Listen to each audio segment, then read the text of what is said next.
تجربه لذت مطالعه. segam.com. ورود شما را به سیستم مشاوره و برنامه‌ریزی درسی منحصر به فرد سگام خوش آمد می‌گوییم. هر گونه ارتباط شما با مشاور تخصصیتان به واسطه همین پنل اختصاصی صورت می‌گیرد. با کلیک بر دکمه ورود به جدول برنامه‌ریزی می توانید برنامه درسی تولید شده خود را مشاهده کنید. دقت داشته باشید که برنامه اولیه‌ای که مشاهده می‌کنید مطابق با شرایط عمومی شما بوده و فقط 2 هفته به صورت رایگان به شما نمایش داده می‌شود تا شما با روند کلی برنامه و سیستم برنامه‌ریزی سگام آشنا و هماهنگ شوید. چرا که ما معتقدیم برنامه‌ریزی یک امر شخصی بوده و برای هر فرد با توجه به پایه علمی و شرایط فردی یادگیری متفاوت است. در جدول برنامه‌ریزی روزهای هفته به زنگ‌هایی تقسیم شده و در هر زنگ درسی یک سرفصل برای مطالعه مشخص گردیده. جلوی هر مبحث میزان مطالعه با علائم رنگی نشان داده شده. رنگ سبز نشان دهنده میزانی است که تاکنون مطالعه شده است. رنگ آبی نشان دهنده میزان مطالعه برای این زنگ درسی و رنگ قرمز نماد میزانی است که در روزها و ساعات آتی میبایست مورد مطالعه قرار گیرد.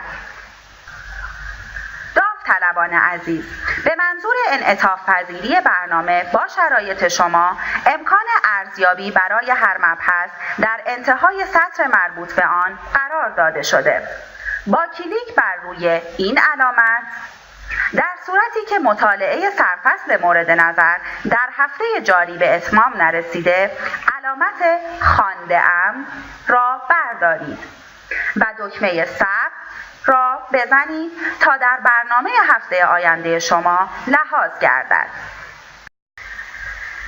برای اطلاع مشاور تخصصی از روند درسیتان می توانید نام کتاب مورد مطالعه در سرفصل مورد نظر را نوشته و دکمه ثبت را بزنید.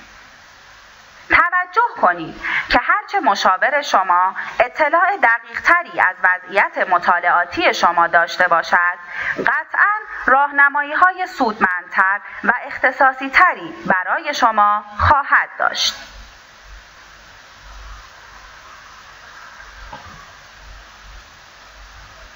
در پایین جدول برنامه‌ریزی، برنامه روز مرور شما مشخص شده است. برنامه مرور شما بر اساس منحنی یادگیری طوری تنظیم شده که تمام دروس را 2 دور مطالعه و حداقل 5 دور مرور می‌کنید. بنابراین برای اثر بخشی هرچه بیشتر برنامه حتما برنامه روز مرور خود را اجرا نمایید. در ادامه برخی از مهمترین ابزارهای پنل از جمله تنظیم برنامه‌ریزی، ویرایش برنامه‌ریزی و برنامه‌ریزی از نو اختصاراً معرفی خواهند شد. تنظیم برنامه‌ریزی: در این قسمت می توانید زمان مطالعه و یا نوع برنامه‌ریزی خود و همچنین روز مرور خود را تغییر دهید. مد نظر داشته باشید که این تغییرات در برنامه هفته بعد شما لحاظ خواهند شد.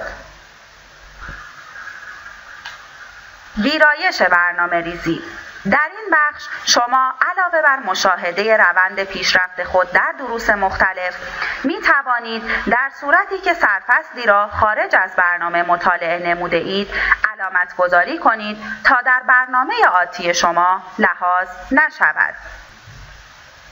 همچنین در صورتی که چند هفته از اجرای برنامه عقب مانده باشید، این امکان وجود دارد که برنامه ریزی را مجدداً از طریق این بخش با روند مطالعه خود همگام سازید.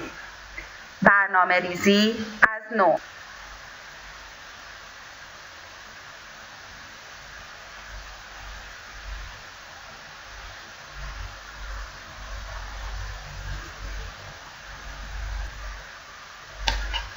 قسمت برنامه ریزی از نو تنها 5 بار برای هر داوطلب قابل استفاده است و با اجرای آن مجدداً برنامه از ابتدا تنظیم خواهد شد. مؤسسه علمی رتبه سازان سگام تلاش نموده تمامی امکانات لازم برای مطالعه لذت بخش را برای شما فراهم آورد. امیدواریم بتوانیم در موفقیت شما سهیم باشیم.